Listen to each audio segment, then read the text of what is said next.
Welcome to Josie to Lagos, a Pan-African audio think tank. On this podcast, we examine all issues affecting Africa.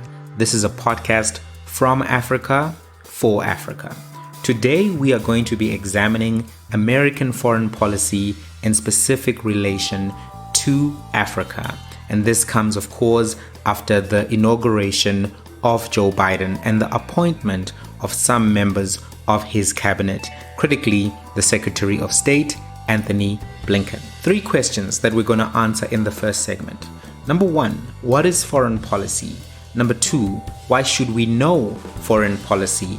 And number 3, what cues and clues can we derive from different sources to ascertain what the American foreign policy is going to be in respect to Africa? Let's jump straight into it.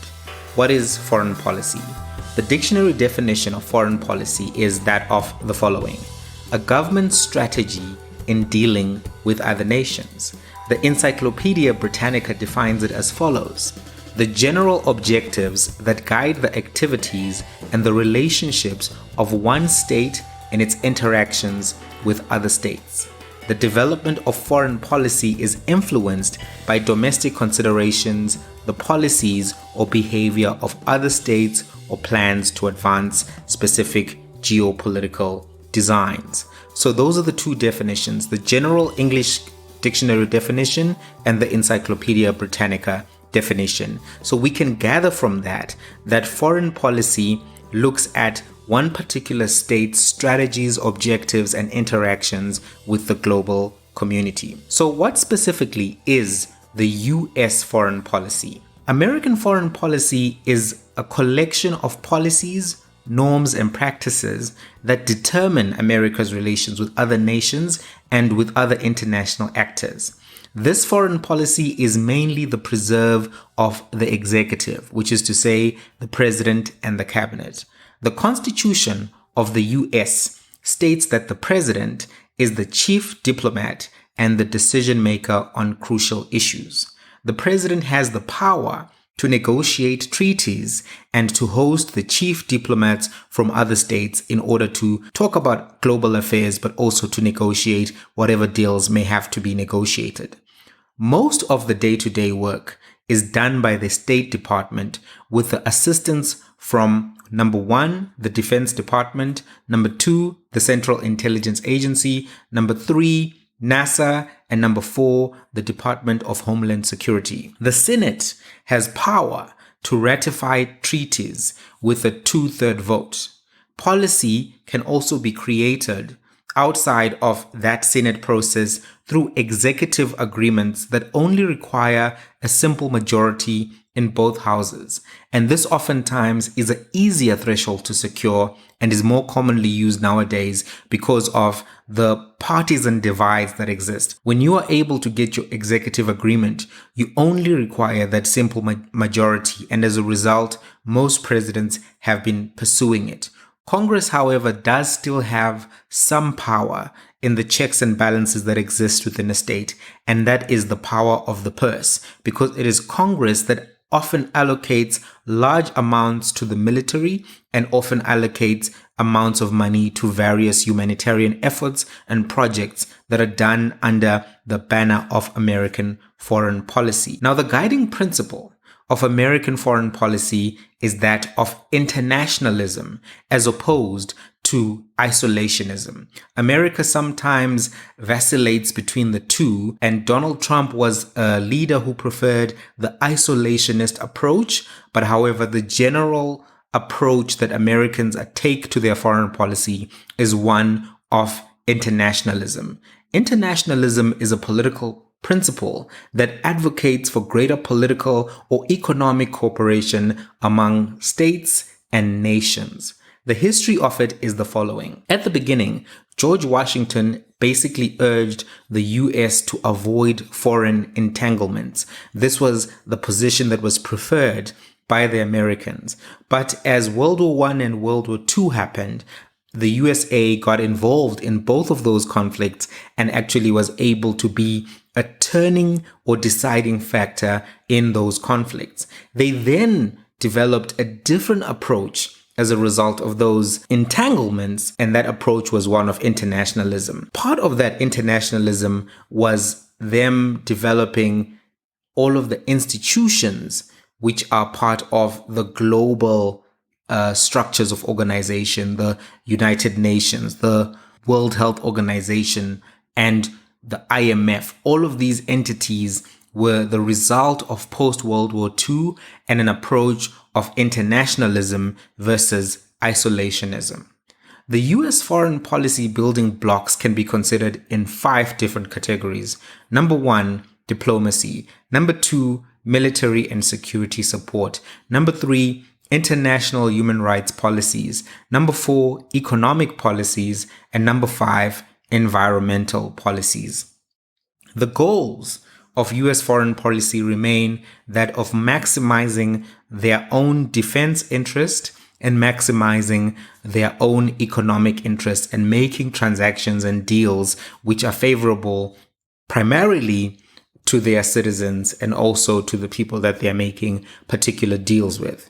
Just to get a context of how American leaders and American thinkers view American foreign policy and what it should be, here are 2 quotations. The first one is from Richard Haass, the president of the Council of Foreign Relations, and this is what he said. The basic goal of American foreign policy is to integrate other countries into arrangements consistent with U.S. interests. Donald Rumsfeld, the former Secretary of State, said the following: "The goals of American foreign policy are to be so powerful and forward-looking that it's clear to others that they ought not to pose threats or dangers to the United States." So those quotes should give you an indication about how American leaders, foreign policy thinkers, actually approach US foreign policy. So why should we as Africans care about US foreign policy, and why should we try to study and prepare about or for US foreign policy? I mean, it's critically important for us as Africans to recognize that we are not the dominant actors on the global stage. The dominant actors on the global stage are America, China, the European Union, and other actors from time to time. But we are not yet in a position of dominance or directing global affairs, and as such, they disproportionately affect us. We therefore need to be aware of threats and opportunities that exist in any different historical moment. Any transition of power inherently comes with new dynamics. If there are threats that we can spot from our analysis, then we must and can take evasive action if we act fast enough. If there are opportunities that we can spot from our analysis, then we can take exploitative action of those particular opportunities. And if there are gaps that we can spot from our analysis, then we can take activist action to lobby and advocate for those gaps to be closed. And this is why it's important for us to study US foreign policy and to try to see how Africa can engage with the United States of America or navigate that particular relationship. So having looked at why it's important for us to know US foreign policy, the question then becomes, what is Joe Biden and his administration going to do? What clues exist and what can we conclude from those particular clues? Now, a good starting point to think about what Biden is going to do is going to look at what Barack Obama articulated and what Barack Obama took as a philosophy and approach to Africa. We're also going to look at other clues as well, and those clues are: what does the Democratic platform state, its 2020 platform? What has Anthony Blinken said to US Senate? And also, what has been unsaid? That also will give us an indication. So when I was preparing for this podcast, I went over 5 critical Barack Obama speeches looking for common themes. I watched the testimony of the US incoming Secretary of State and listened to lectures from Samantha Power and Stephen M. Walt. Now, Stephen Martin Walt is an American professor of international affairs at Harvard University's John F. Kennedy School of Government. He belongs to the Realist School of International Relations. Samantha Power served as the 28th United States Ambassador to the United Nations from 2013 to 2017. She is a member of the Democratic Party and has written 2 books on foreign policy. Her first book was called A Problem from Hell: America in the Age of Genocide. This book was actually a 2003 Pulitzer Prize winner for nonfiction. Its thesis was that America has failed to intervene in critical moments in embattled hotspots, moments which led, in some instances, to genocide. She is critical of the U.S. response in Cambodia, in Iraq, in Bosnia, and in Rwanda. The second book that was written by Samantha is called Chasing the Flame: Sergio Vieira de Mello and the Fight to Save the World. In this book, she looks at one particular diplomat and his operations within the United Nations and whether or not his approach, philosophy, and tactics were consistent with the aims of good policy making and diplomacy at a global level. So I looked at all of this stuff, trying to piece together what is a rational and credible conclusion around what Barack Obama and Joe Biden stand for in this particular field, and what could be the direction that is taken by Joe Biden in dealing with Africa. So what I've done is I've summarized critical moments of Obama's speeches to Africa. I've gathered some remarks that are from Joe Biden and Anthony Blinken, and also we're going to look at what the Democratic platform actually said. So in fact, before we go to the remarks, which are summarized and truncated, let's look at what the Democratic platform on Africa actually said. Now, this is from the Joe Biden and Kamala Harris website, and it's their manifesto from last year. This is what they said in respect to U.S. Africa policy. Biden will bring to the presidency decades of foreign policy experience and a demonstrated commitment to Africa. He will renew the United States' mutually respectful engagement towards Africa with a bold strategy that reaffirms our commitment to supporting democratic institutions on the continent, advancing lasting peace and security, promoting economic growth, trade and investment, and supporting sustainable development. Biden will advance these objectives by, number 1, asserting America's commitment to shared prosperity, peace and security, democracy, and governance as foundational principles of U.S.-Africa engagement. Number 2, restoring and reinvigorating diplomatic relations with African governments and regional institutions, including the African Union. Number 3, ensuring the U.S. government and U.S. Foreign Service reflect the rich composition of the American citizenry, including African diaspora professionals. Number 4, continuing the Young African Leaders Initiative and deepening America's commitment to engage with Africa's dynamic young leaders. Now, this is what the foreign policy platform says in relation to Africa. Let's take a listen to all of the remarks that have been made by the various leaders who can give us clues into what the positionality and engagement of America, in fact, is going to be. And then we can have a discussion about those after. What disturbs me more than the policy that you call a policy is the rationale for the policy. The rationale for the policy. You set out 4 principles that you adhere to, and then and I will go over them in a moment. Then you say on page 14, we must not become part of South Africa's problem.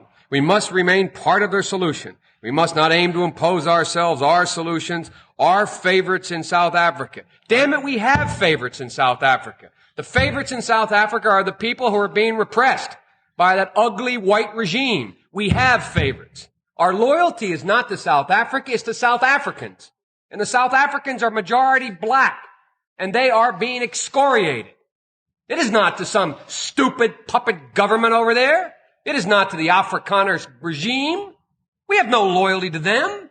We have no loyalty to South Africa, to South Africans. And the fact of the matter is I listen to this rationale first of all. It is the leaders of South Africa and their people, black and white, who have the majority responsibility. They must rise to it. Well, they are rising to it. They're rising to it. The only thing left available to them with that repulsive, repugnant regime of Afrikaners there. And it's the only way they have. They've tried everything for the last 20 years. They begged, they borrowed, they crawled. And now they're taking up arms. The second thing, progress toward peace requires a timetable. Timetable, elimination of apartheid. What's our timetable? What are we saying to that repugnant regime? These people are being crushed. And we're sitting here with the same kind of rhetoric. The same thing we heard. Senator, let me say that I hate to hear a senator of the United States calling for violence. I'm not calling for violence. That's what you're doing. I hate to hear exactly what you're doing. I hate to hear an administration and a Secretary of State refusing to act on a morally abhorrent point. I hate to hear this country. I'm ashamed that this country puts out a policy like this that says nothing. Nothing. It says continue the same. We put no timetable on. We make no specific demand. We don't set it down. I'm ashamed that's our policy. That's what I'm ashamed of. I'm ashamed of the lack of moral backbone to this policy. The 21st century will be shaped by what happens not just in Rome or Moscow or Washington, but by what happens in Accra as well.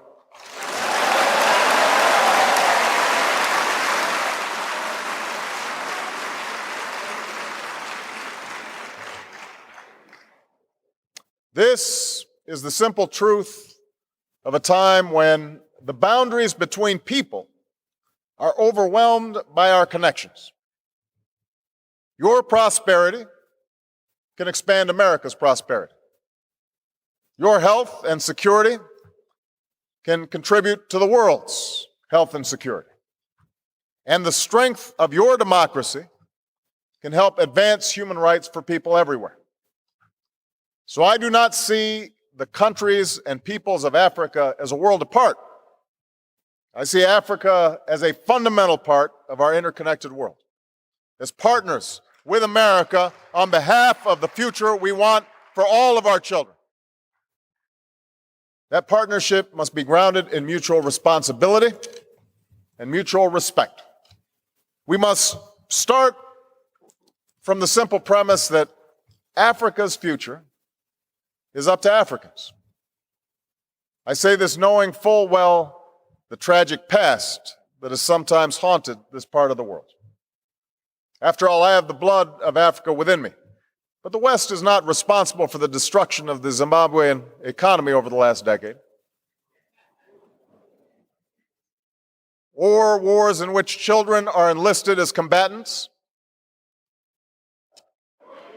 Africa doesn't need strong men. It needs strong institutions. Witness the extraordinary success of Africans in my country, America. They're doing very well. So they've got the talent, they've got the entrepreneurial spirit. The question is, how do we make sure that they're succeeding here in their home countries? Development depends on good governance.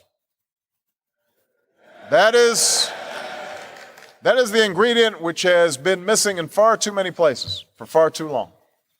That's the change that can unlock Africa's potential. And that is a responsibility that can only be met by Africans. As for America and the West, our commitment must be measured by more than just the dollars we spend.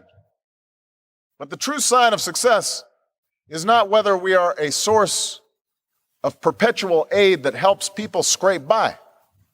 It's whether we are partners in building the capacity for transformational change.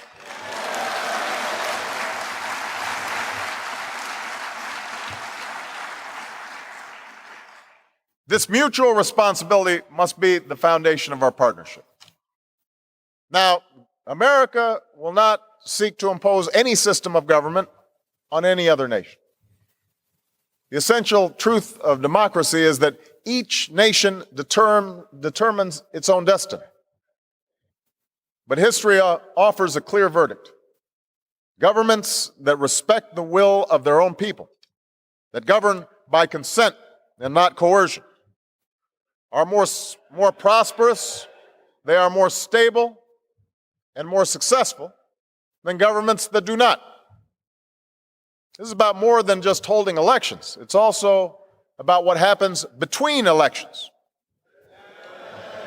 Repression can take many forms, and too many nations, even those that have elections, are plagued by problems that condemn their people to poverty.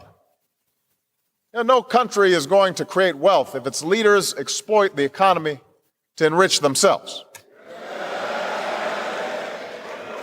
Or if police can be bought off by drug traffickers. No business wants to invest in a place where the government skims 20% off the top. Or the head of the Port Authority is corrupt. No person wants to live in a society where the rule of law gives way to the rule of brutality and bribery. That is not democracy, that is tyranny, even if occasionally you sprinkle an election in there. And now is the time for that style of governance to end. In the 21st century, capable, reliable, and transparent institutions are the key to success. Strong parliaments, honest police forces, independent judges, an independent press, a vibrant private sector, a civil society. Those are the things that give life to democracy, because that is what matters in people's everyday lives. What America will do is increase assistance for responsible individuals and responsible institutions, with a focus on supporting good governance, on parliaments which check abuses of power and ensure that opposition voices are heard, on the rule of law, which ensures the equal administration of justice, on civic participation so that young people get involved, and on concrete solutions to corruption like forensic accounting and automating services, strengthening hotlines, protecting whistleblowers to advance transparency and accountability. And my late stepfather, Samuel Pizarro, found refuge in America after enduring the horrors of the Holocaust. Sam was the only survivor among his immediate family and school of 900 children in Bialystok, Poland, after 4 years in the concentration camps. At the end of the war, he made a break from a death march into the Bavarian woods, and from his hideout, he heard the rumbling sound of a tank. And as he looked out, instead of seeing the dreaded Iron Cross, he saw a 5-pointed white star. And so he ran to the tank and got to it. The hatch opened. An African-American GI looked down at him. He fell to his knees and said the only 3 words that he knew in the English language that his mother had taught him before the war: God bless America. The GI lifted him into the tank, into freedom, into America. That's who we are. That's what we represent to the world, however imperfectly, and what we can still be when we're at our best. If I have the honor of serving as Secretary of State, that is the vision that I will pursue, a vision articulated often by President-elect Biden, doubtlessly informed by his time on this committee, when he said that the United States is a nation that leads not only by the example of our power, but by the power of our example. American leadership still matters. The reality is the world simply does not organize itself. When we're not engaged, when we're not leading, then one of 2 things is likely to happen. Either some other country tries to take our place, but not in a way that's likely to advance our interests and values, or, maybe just as bad, no one does, and then you have chaos. Either way, that does not serve the American people. And no single country acting alone, even one as powerful as the United States, can fully and effectively address these problems. But we'll also act with confidence, with the confidence that America at its best still has a greater ability than any country on earth to mobilize others for the common good. Guided by these principles, I believe we can and we will overcome the COVID crisis, the greatest shared challenge since World War II. We can outcompete China and remind the world that a government of the people, for the people, can deliver for its people. We can take on the existential threat posed by climate change. We can revitalize our core alliances, force multipliers of our influence around the world. Together, we are far better positioned to counter threats from Russia, Iran, North Korea, and to stand up for democracy and human rights. And in everything we do around the world, I believe that we can and we must ensure that our foreign policy is actually working to deliver for American working families here at home. So the three speeches that we just listened to come from Joe Biden, they come from Barack Obama, and they come from Anthony Blinken. Now, the Joe Biden speech is one which demonstrates that when he was speaking for South Africa in 1986, he wanted a timetable, he wanted a commitment, he wanted intervention in South Africa, and he wanted America to stand not on behalf of the administration, but to stand on behalf of the people. But the question is, that was a younger Joe Biden. Does Joe Biden now still hold the same activist perspective in respect to Africa, or has he become more temperate? Barack Obama, in his speeches, one of the recurrent themes was that he placed a lot of the agency for solving Africa's problems directly on Africans. And he would speak to African leaders and speak to the African population almost as if they were one and the same thing. And he would place this burden to protect democracy, to end corruption on Africa. But the challenge is, in Barack Obama's viewpoint, that fighting repression is difficult, if not impossible, for citizens because of the power imbalance. Citizens in and of themselves have limited resources, they have limited access to global institutions, limited protections, and they are unable to really come together to fight the hegemony of the state in those repressive entities. Now let's consider the nature of brutal regimes. Brutal regimes, they use the police, they use the army, they use the court systems to suppress dissent, to suppress civil and political rights. In addition, they control the media and they restrict access to the internet. If you think about Zimbabwe, what we saw at critical moments in Zimbabwe in 2018, when the people were protesting against a fuel increase, the Mnangagwa regime shut down the internet. They unleashed the police and the army on civilians. 17 people were killed. Thousands were injured, 17 women were raped. All of this was documented by Human Rights Watch. The people were unable to even express themselves because the internet was shut down for a period of about a week. So that's an example from Zimbabwe. If you look at Yoweri Museveni in Uganda, what did he do? He unleashed the army, he unleashed the police, he was arresting activists, he was arresting Bobby Wine, and he was using all of the structures of the state that he had control of to suppress the electoral freedoms, the free and fair electoral environment, and as a result created an undue and unfair advantage for himself and for his faction, delegitimizing the election. So when you say to young Africans or Africans more broadly, fix these issues, face these issues, one of the challenges that exists in some of Obama's philosophy is that it is near impossible to accomplish that. So when you contrast Barack Obama's philosophy in 1986 Joe Biden, then the question then becomes, which of those two prevailing mentalities will exist? Because there's a lot of continuity between the Biden administration and the Obama administration. In fact, a lot of the diplomatic appointments that have been made thus far are actually from the Obama era. This is to create continuity, but also it's just simple administration. But also there's just a lot of crossover between the people who are working for Barack Obama and the people who would have been campaigning and positioning themselves for diplomatic positions under Joe Biden. Now, if you listen to the last testimony or the last voice source which was attached, which was Anthony Blinken, he points out that his family members, and the clip that I used here, but other family members were also assisted.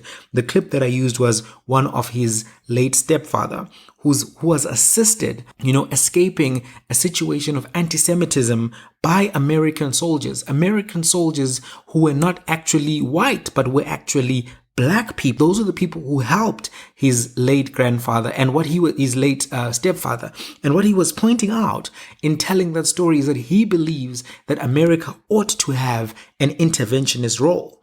It ought to be involved in spaces to provide leadership. Otherwise, those spaces will have vacuums of leadership and they may not be filled in benevolent ways by other actors. So this indicates where Blinken is looking, but obviously we're dealing with the diplomatic ecosystem.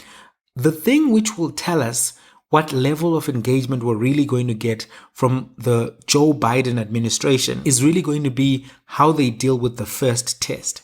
And the first test was already on the table when he was inaugurated. And that comes from Uganda and Yoweri Museveni. We all know that Yoweri Museveni has been a dictator for 35 years in Uganda and is trying to go for 40. And the elections that were held in Uganda on the 14th of January saw a variety of problems arise after the elections.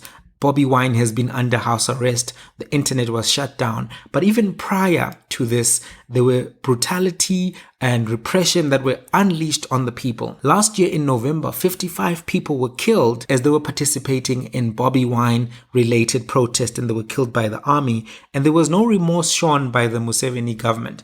Now, the question that is going to exist is if indeed America believes, as they say they do, in protecting and upholding democracy, are they going to be able to take drastic action in this particular instance, or are they going to defer? This is really going to show us the appetite that Joe Biden has for these kind of issues. I want to say another thing that is important to note is that a great thing Barack Obama did, which the Biden administration seeks to want to do more, is to continue to reach out to young people directly, to capacitate and to connect young people across the continent through the Young African Leadership Initiative.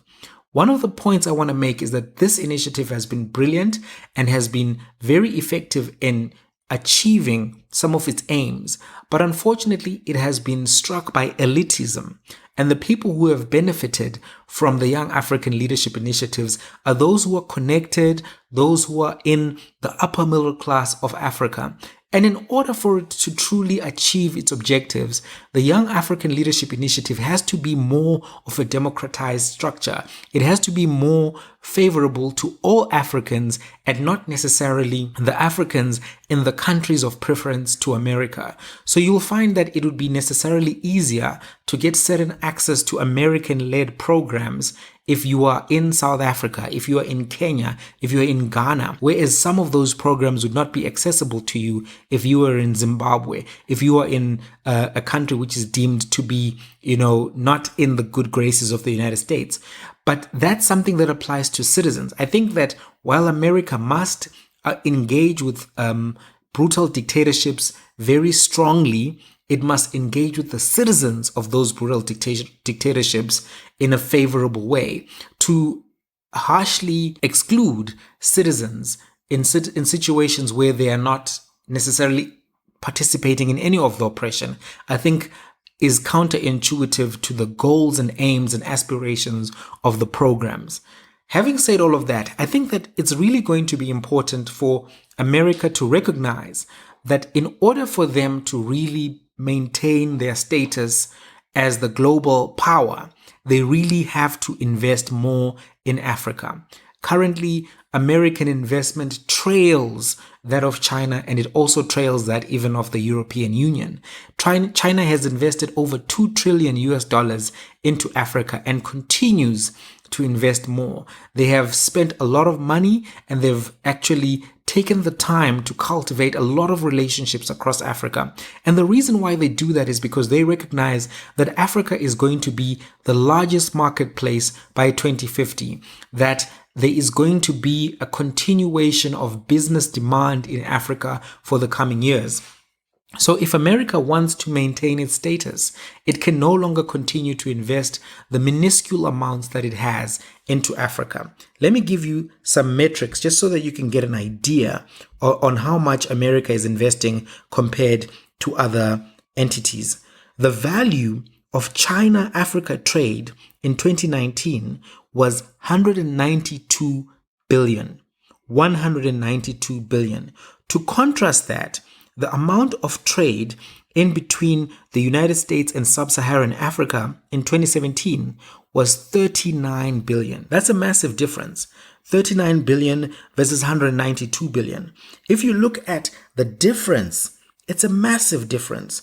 The number of loans that China has provided to African governments between the year 2000 and 2017 amounts to $143 billion, in addition to the $2 trillion in investment. The amount of US investment in sub-Saharan Africa only stands at about $29 billion in 2016. That is not a great number when you compare with the Chinese investment. America has tried to maintain its global hegemony by trying to contest issues in the Middle East. But those issues are intractable and those issues have been counterproductive. How much money has America spent in the Middle East? It's over 1 trillion, if I were to give an estimate. Over 1 trillion. And they've not seen return on investment in that military spend. But if they were to use a fraction of that amount in Africa, they could get more return on investment in an area where they still can have advantage, because the reality is African sentiment towards China is warming up, but there are serious reservations around how China is operating in Africa with predatory pricing, with product dumping, with debt trap diplomacy. All of those things are things which make the African public hesitant to embrace China, meaning that there's an opportunity for America to come into the space, provide the right kind of interventions, and be able to become the leading entity in Africa. But they have to seize that opportunity. There's a bit of background noise there, but we'll make it part of the podcast. America has to seize its opportunities and in that way work in a way that is beneficial both to Africa and to America. That's really what I think we need to see moving forward. I don't know if we'll see it, but I think that there's some indication that it may be on the table. The question is, to what degree? What's really going to help us understand is the appointment of the Deputy Secretary of State, who is directly delegated to African affairs. That appointment has not been made, but it will be one that will be able to enlighten us further. We already know where Anthony Blinken stands. We already know the Joe Biden approach to foreign policy. We kind of understand the Obama approach, but we now need to see who they appoint, and that will give us an indication how serious they are. But we also need to see how they deal with the issue of the Uganda situation. That will give us another indication of how America will really be engaging Africa in the face of this Chinese threat, in the face of a very strong grasp on Africa that China has now. So that's where we're going to leave it for today. Thank you so much for tuning in, listening to the whole episode. We're going to announce the winners of the book on Twitter. So if you're curious about that, it's going to be on Twitter. And we're going to announce a new competition on Twitter as well. This has been an episode of Josie to Lagos, and I am Mighty Jamie.